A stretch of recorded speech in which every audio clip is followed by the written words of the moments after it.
Hey, good afternoon, everybody. Chris Starcheski, principal of Dudley Middle School, here with Unlock the Middle's Principal's Perspective on a wonderful Friday afternoon.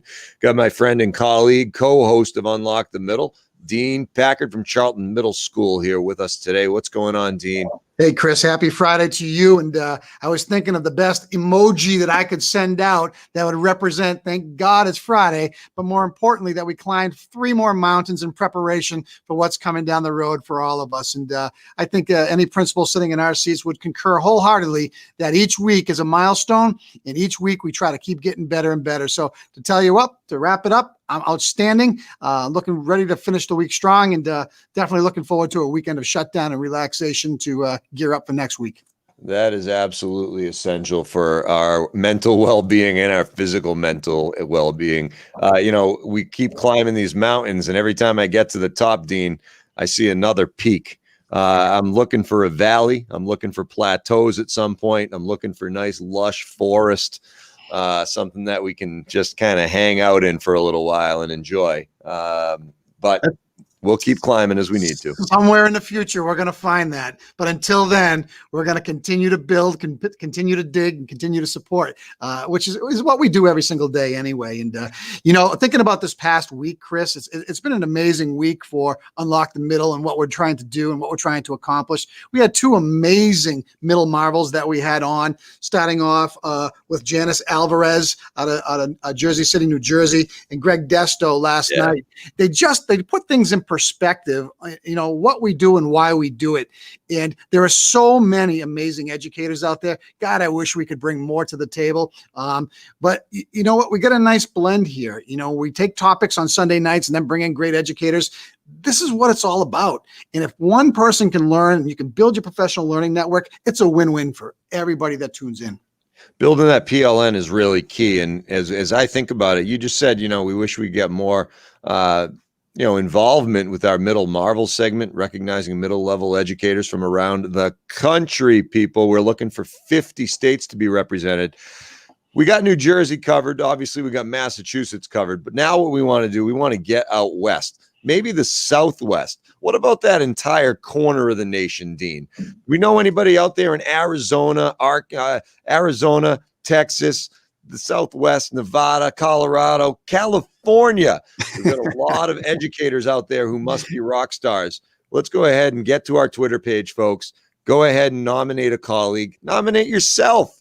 Bring your game. Let us get involved with you and have some fun on our Middle Marvel segment. Well, I've got my cousin, Chris Rybacki, who just liked us. He's out in Texas. And Chris, if you can hear us, I hope you're well. I hope your family's well. But more importantly, that Texas is a big state, a lot of educators.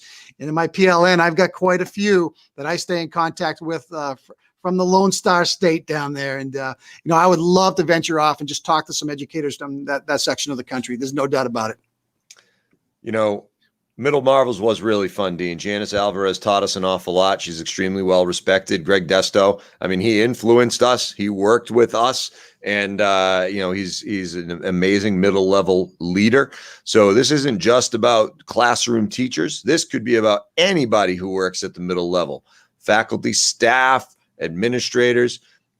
Let's go ahead and get your names out there. Hey, what about even support groups, booster groups, people that actually support middle level learning? It doesn't matter. This is a complete game that consists of every player, every stakeholder that has a stake in a child's life between the ages of 10 and 14, which we consider, Chris, the most pivotal point in the learning journey, because this is when you take that foundation from elementary and turn it into something big and set those skill sets to be ready for high school. Again, I get so excited when I start thinking about that middle level learner and what they're all about. And it's what keeps me coming back every single day. Every day is a new day. Every day is an opportunity to help somebody out. And that's the epitome of what we look for when we're talking about middle marvels. The level of maturity and change that occurs with kids from that middle level age range is the most significant in their development as compared to when they're infants into the toddler year. And it's impactful, it's meaningful, and it's oh so very important. But speaking of important, Dean, Sunday night. We talk about Well, you're going to be talking about reimagining schools. And what better time to start really laying the groundwork for that than now, as we are right in the middle of remote learning, and we're looking at ways to make the learning more and most effective for every single student out there. You know, we've had all the tools, we've had the training, we're getting there. Listen, I'm not going to be a hypocrite here and say, you know, it's not better face to face, because we all know that it is. But when we start looking at educating students in this day and age right now, there are so many platforms that we can continue to improve upon, so many platforms that we can take and make the learning more connectable to every single student, every family, everywhere, every corner. And that's what excites me most about what we might be talking about on Sunday night. As a big Disney fan, and I'm not going to steal their term, Imagineers, but really what we are talking about is being Reimagineers of our process, because we're in it now and we can't replicate that traditional system in the environment that we're in. So I'm fired up to talk with our guest on Sunday night, just to get some thoughts about how we can get some entry points into approaching some of those traditional practices a little bit differently. And we've engaged in that a bit over the past couple of years in our district, Dean, by exploring project and problem-based learning. It's been a big initiative. However, it's been very complex at rolling out now that we're in this environment, because we were still relatively new to project-based learning at the onset of our closure.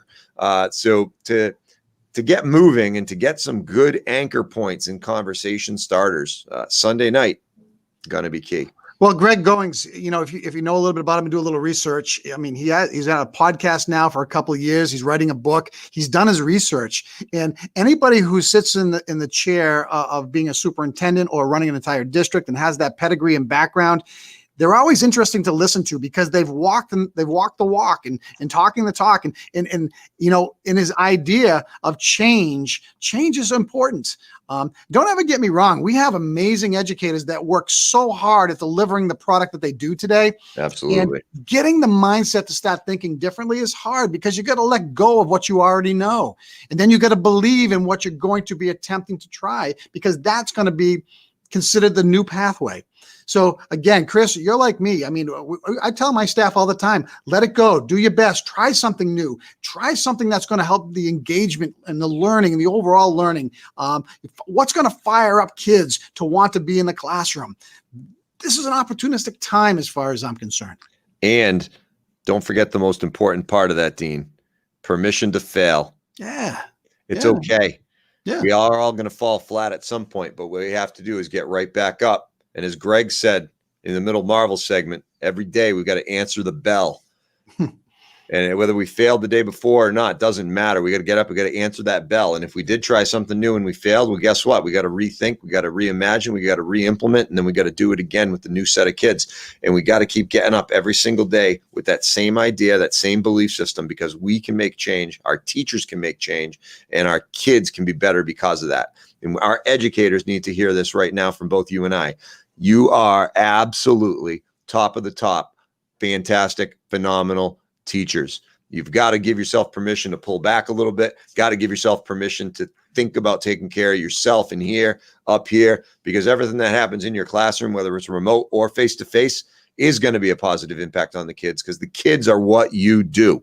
That is why I am fired up to be here at Dudley Middle and part of DCRSD, Dean. Well, we never want to forget the reason why we all sit where we sit today, and it is because of kids. And it's very important to know that we need to be champions for everybody that walks through our doors. We need to be champions for the people who actually teach these kids. We want to make sure they have the tools to be successful. And again, shifting that mindset is going to be an end result of where we're going to be going. So this conversation Sunday night, we'll be able to plant some seeds about what change looks like. And I'll tell you what, as we evolve and we work through this whole pandemic, again, I still believe we're going to be better. We're going to be stronger. We're going to be more effective. And that's what we got to hang our hat on. And that's what we got to build upon, because tomorrow is going to be an even better day than today was. Bingo. With that, let's close it out, Mr. Packard. Well, I'll tell you what, everybody that's out there, first and foremost, thanks for listening to our shout about Middle Marvels. I hope that we see some people in our inbox. Fill out that form. It's on our website, and it's also in our thread. If you look on Twitter at Unlock the Middle, it's there for you. Just fill it out, send it our way. We'll definitely be happy to send off an email to the next nominated Middle Marvel. But more importantly, we want to thank you for joining us. Fridays are a fun day for us. It's a day for us to check out, start thinking, reflect about what the week was like, but more importantly, start to begin to gear up and really build for what's coming up next week. And it's going to be a big week. We hope all of you guys have a wonderful weekend. On behalf of Chris Starcheski and myself, I want to say have a great weekend and don't ever stop trying to unlock the middle.